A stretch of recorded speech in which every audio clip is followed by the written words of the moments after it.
ಇವತ್ತು ಮೈಸೂರಿನಲ್ಲಿ ಅಸಮಾಧಾನಿತರು ಮಾಜಿ ಸಚಿವರುಗಳು ಸಭೆ ನಡೆಸಿದ್ರಲ್ಲ, ಸೊ ಮೈಸೂರಿನಲ್ಲಿ ಸಭೆ ಮಾಡಿದ ಬಗ್ಗೆ ಮಾಜಿ ಸಚಿವರು ರಿಯಾಕ್ಷನ್ ಕೊಟ್ಟಿದ್ದಾರೆ. ಪಕ್ಷದಲ್ಲಿ ಎಲ್ಲವೂ ಕೂಡ ಸರಿಯಿಲ್ಲ, ಅನ್ಯಾಯವಾಗಿದೆ. ಅಸಮಾಧಾನಿತ ಶಾಸಕ ತನ್ವೀರ್ ಸೇಠ್ ಹೇಳಿಕೆಯನ್ನ ಕೊಟ್ಟಿದ್ದಾರೆ. ನಾನು ಎಚ್ ಸಿ ಮಹಾದೇವಪ್ಪ, ವೆಂಕಟೇಶ್ ಸಭೆಯನ್ನ ಮಾಡಿದ್ದೀವಿ. ನಮಗಾದ ಅನ್ಯಾಯದ ಬಗ್ಗೆ ನಾವು ಚರ್ಚೆ ನಡೆಸಿದ್ದೇವೆ. ನಮ್ಮ ಸಭೆ ಒಂದು ಮುನ್ನುಡಿಯಾಗಲಿದೆ ಅಂತ ತನ್ವೀರ್ ಸೇಠ್ ಹೇಳಿಕೆಯನ್ನ ಕೊಟ್ಟಿರೋದು ಭಾರಿ ಹಲ್ಚಲ್ ಕೂಡ ಸೃಷ್ಟಿಸ್ತಾ ಇದೆ. ಮೂವರಿಗೆ ಪ್ರತ್ಯೇಕವಾಗಿ ಸಮುದಾಯದ ಬೆಂಬಲವಿದೆ, ನಮ್ಮ ಶಕ್ತಿ ಬಗ್ಗೆ ನಾವು ಮುಂದೆ ಮಾತನಾಡ್ತೀವಿ ಅಂತ ಹೇಳಿಕೊಂಡು ಮೈಸೂರಿನಲ್ಲಿ ಶಾಸಕ ತನ್ವೀರ್ ಸೇಠ್ ಹೇಳಿಕೆಯನ್ನ ಕೊಟ್ಟಿದ್ದಾರೆ. ಸಭೆ ಬಗ್ಗೆ ಎಚ್ ಸಿ ಮಹಾದೇವಪ್ಪ ಕೂಡ ಮಾತನಾಡಿದ್ದಾರೆ. ಎಲ್ಲಿ ತಪ್ಪಾಗಿದೆ ಅನ್ನೋ ಬಗ್ಗೆ ಚರ್ಚೆ ನಡೆಸಿದ್ದೀವಿ. ಮೈಸೂರಿನಲ್ಲಿ ಶಾಸಕ ಎಚ್ ಸಿ ಮಹಾದೇವಪ್ಪ ಹೇಳಿಕೆ ಕೊಟ್ಟಿರೋದು. ಅಸಮಾಧಾನಿತರು ಸಭೆಯನ್ನು ನಡೆಸಿದ್ದಾರೆ ಮೈಸೂರಿನಲ್ಲಿ. ತನ್ವೀರ್ ಸೇಠ್ ಹಾಗೂ ಎಚ್ ಸಿ ಮಹಾದೇವಪ್ಪ ಹಾಗೂ ವೆಂಕಟೇಶ್. ಕೆಲಸ ನೀವೆಲ್ಲ ನಮ್ಮ ಜೊತೆಯಲ್ಲಿ ನಮ್ಮ ಸ್ನೇಹಿತರೆಲ್ಲ ಖುದ್ದಾಗಿ ಎಲ್ಲೆಲ್ಲಿ ಅಭಿವೃದ್ಧಿಯನ್ನು ಕರ್ಕೊಂಡೋಗಿ ನಿಮ್ಮೆಲ್ಲ ತೋರಿಸಿದ್ದೀನಿ. ಅದಕ್ಕೆ ನನಗೆ ಈ ಅಭಿವೃದ್ಧಿ ಕೆಲಸದಲ್ಲಿ ತೊಡಗಿಸೋದಕ್ಕೆ ರಾಜ್ಯ ಸರ್ಕಾರ ಅವಕಾಶ ಮಾಡಿಕೊಡ್ತು ಪಕ್ಷ. ಅದಕ್ಕೆ ನಾನು ಆಭಾರಿಯಾಗಿದ್ದೇನೆ.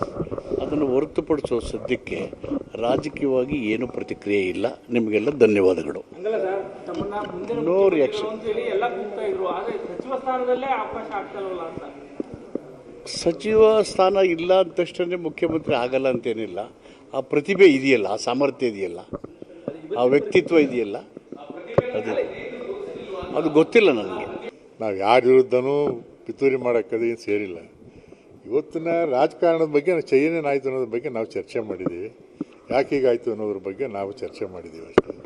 ಮುಂದಿನ ದಿನಗಳಲ್ಲಿ ನಾವು ಏನು ಮಾಡಬೇಕು, ಏನೇನು ಮಾಡಬೇಕು ಅಂತ ಚರ್ಚೆ ಮಾಡಿದ್ದೀವಿ.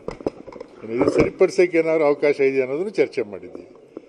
ಅದರಿಂದ ಮುಂದೆ ನೋಡೋಣ ಏನೇನಾಗುತ್ತೆ ಅಂತ. ನಮಗೇನು ಯಾರು ಮಂತ್ರಿ ಕ್ಲೈಮ್ ಮಾಡೋಕ್ಕೆ ನಾವು ಯಾರು ನಿಂತಿಲ್ಲ. ಈಗ ಮಾದೇವಪ್ಪನವರಾಗಲಿ, ತನ್ವೀರಾಗಲಿ, ನಾನಾಗಲಿ ಮತ್ತೆ ಮಂತ್ರಿ ಮಾಡಿ ಅಂತ ಹೇಳಿಲ್ಲ. ಬಟ್ ಯಾಕೆ ಈ ಥರ ಆಯಿತು ಜಿಲ್ಲೆಯಲ್ಲಿ? ನೀವು ಹೇಳಿದಾಗೆ ಮೊದಲೇ ಒಬ್ಬರು ಮುಖ್ಯಮಂತ್ರಿ ಇದ್ದು, ಇಬ್ಬರು ಮಂತ್ರಿಗಳಿದ್ದು ಜಿಲ್ಲೆಯಿಂದಲೇ.